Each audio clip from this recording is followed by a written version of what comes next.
Hello, and welcome to another episode of Stan the History Man. I'm your host, Dr. Stanley Sandler. And tonight, or today, I do want to talk about a political party that you may have heard of, but don't know much about it if you're like most Americans. And that is the Whigs. And I label this as who were the Whigs? What were the Whigs? Well, the Whigs were a political party in the United States that began in the administration of Andrew Jackson. Jackson, a Democrat, was autocratic. I think you have to say that a tough bird. I mean, he killed several people and he had slugs in himself. Probably our toughest president in that respect. Well, our strongest probably was Abraham Lincoln, but I don't want to get into that. And so the opposition, there was no opposition party organized yet. The old Federalists, of course, had collapsed, and for a while there was the Democratic Republicans just to confuse us, and the Democrats finally emerged as the party of the little fellow, the little guy, the little white guy. I mean, they were pretty tough on well, all the Southerners were Democrats, of course, except for the Whigs. I'll talk about them, and Indians. The Indian removal was the Trail of Tears. That was all under Jackson. So this diffuse opposition of people who felt that he was like King Andrew. So they said, well, now in England, who was against the king? And of course, the king then was the constitutional monarch, but there were a lot of people who thought he was getting too powerful. And they called themselves Whigs. Whigs is an old Irish name, supposedly, like some kind of Irish brigands or something like that. So the Americans took over the name of the Whigs. And this was a coalition party or a coalition of the Democrats pushed the idea of the small farmers, they said. And the Whigs, though, are saying that we believe more in business and government, and that America's future is not just all small farms. That was a Jeffersonian idea, which of course Jackson picked up all the time. Jefferson's unproven idea that there's more virtue in country people. And Jefferson even said that God made for his special people were the farmers, if he even had a special people. So the Whigs, so there's more to our economic life than that. And they came to be kind of considered the upper class party. Most people with wealth felt that the Whigs would be their party. The problem was the Whigs, that wasn't as broad a support as the Democrats had, because there were a heck of a lot more farmers in America at that time, certainly, than there was business people. One of the things that the Whigs really pushed was railroads. The railroads, the whole age of development of the Industrial Revolution, railroads, telegraph, steamships, all of that. The Whigs basically were pushing for that. Not necessarily the Democrats were against it, but the main thrust of the Democratic Party was the small farmers. I've said too many times. Now, it's interesting that the Abraham Lincoln was a Whig for most of his political career. In fact, he went to Congress in 1846 as a Whig. Now, the Whigs, the big question, the biggest question then was slavery. And the Whigs were kind of like, it's going to die out. It's not a good thing. And we don't, who needs slavery anyway for things we're interested in? And so they were kind of indifferent on the slavery question. And there's a good argument that's what made, how come we don't have Whigs anymore? Because they wouldn't take a firm stand one way or the other on slavery. The Democrat idea, for the most part, was, it's a good thing because, well, for one thing, our biggest export in this country was, in terms of value, was cotton. And now those are Democrats who are interested in making money and so on, but that would be the exception, if you will. So anyway, you have this two parties. Fine. This is the emergence, you say, the two-party system. Oh, another thing they opposed very strongly was the Democrats in the South had the idea that we'll expand this country. We will, because all the new territory they were interested in were slave territories. They want to take over Cuba. They want to take over several Central American countries. And they even sent in unofficial mercenaries to try to topple the government. And it's kind of really weird to topple the government and add slavery, okay? Like this, because they felt slavery is a good thing. So the more people own slaves, and the better it is. And so that's one of the biggest things. Lincoln opposed the Mexican War because the Southerners pushed the war. Now they weren't able to expand slavery into the territories that they got from from Mexico, but that was their idea.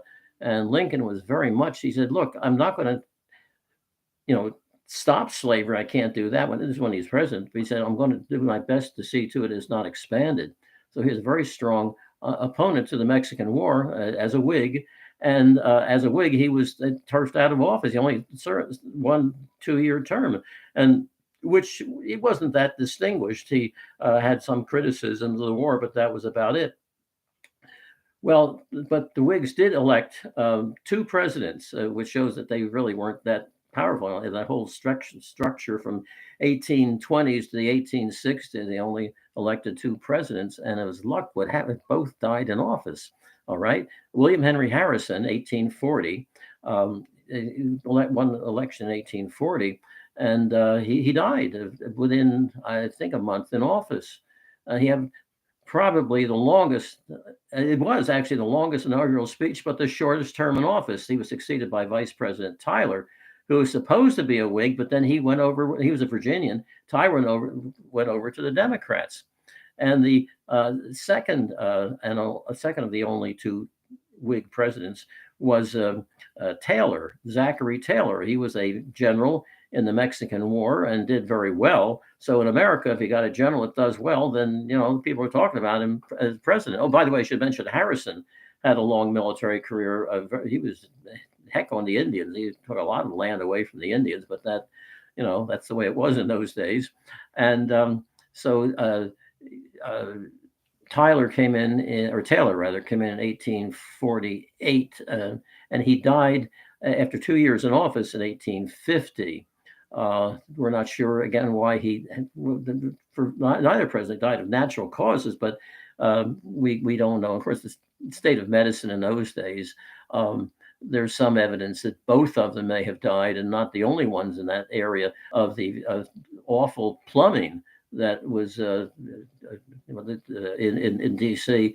And in the White House. In fact, the Tiber River there was considered an open sewer by this time. It's full of dead horses and rotten food and whatever, all kinds of disease-breeding things. So anyway, Tyler died. In fact, they're so concerned that maybe he was poisoned that about 10 years ago, they opened his grave. And they found that it looks like he died, just of normal conditions. So that was the Whigs. Now the Whigs kept going, and the great years of prosperity. This was America's most prosperous decade, I think, ever. Chicago tripled in size in those 10 years. It was a great booming, and America was developing as a real rival to the British Empire. And so, we tend to think of the 1850s. That was the slavery question. Yeah, well, it certainly was.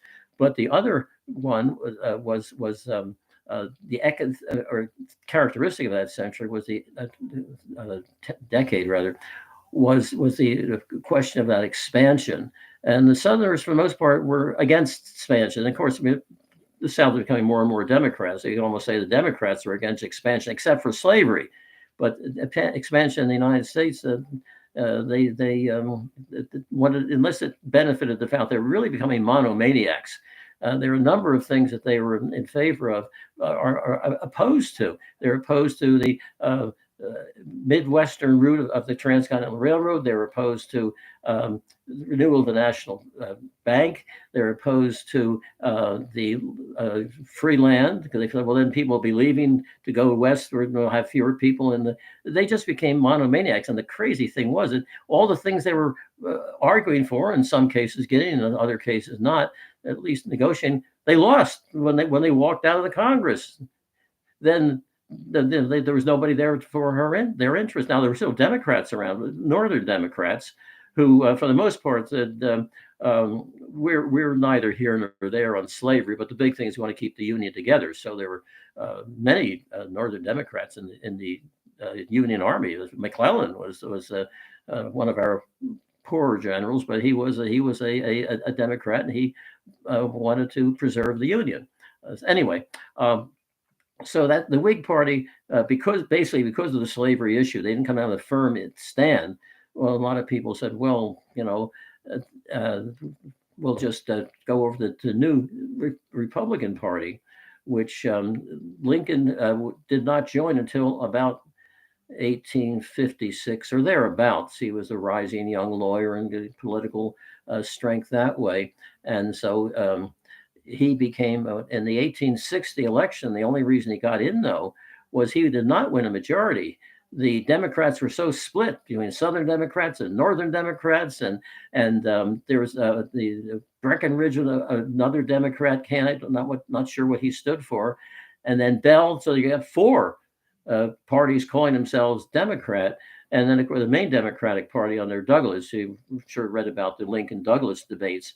So the Lincoln finally realized that we got to make a definite statement against slavery, the expansion of slavery. And he kept trying to explain that to the Southerners. I am not against slavery itself. I don't like it, but I don't have a constitutional right to just go in there and say, you want to stop having slavery. But even so, this we'll never vote for any.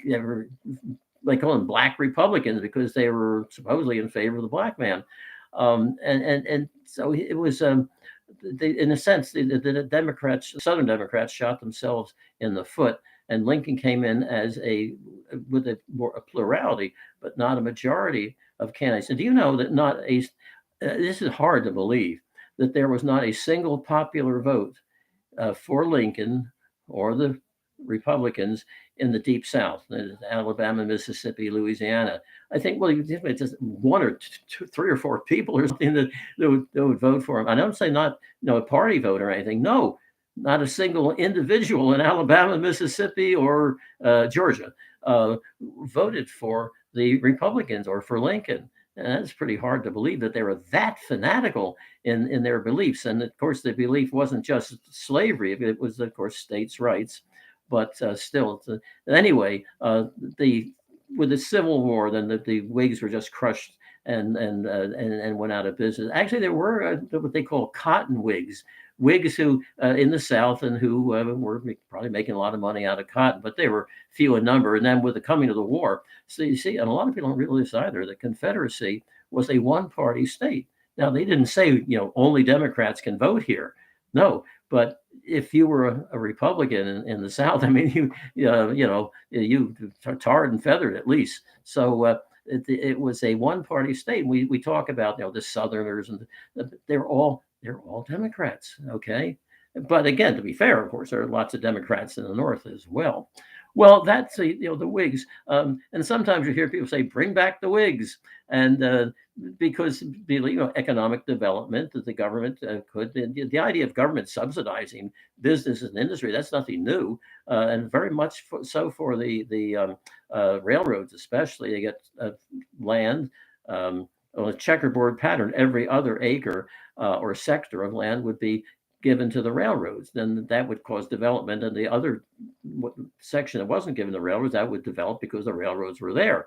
And that went on through the 19th century. So you could, in a way, say that the Republican Party was the successor of the Whigs, and some of their policies about government support for industries and so on would be worthwhile, and to bring back the Whigs. So anyway, that's Stan the History Man. The program was Bring Back the Whigs, and I'll look forward to hearing from you or talking to you very soon in the future. Thank you for your interest. Bye-bye.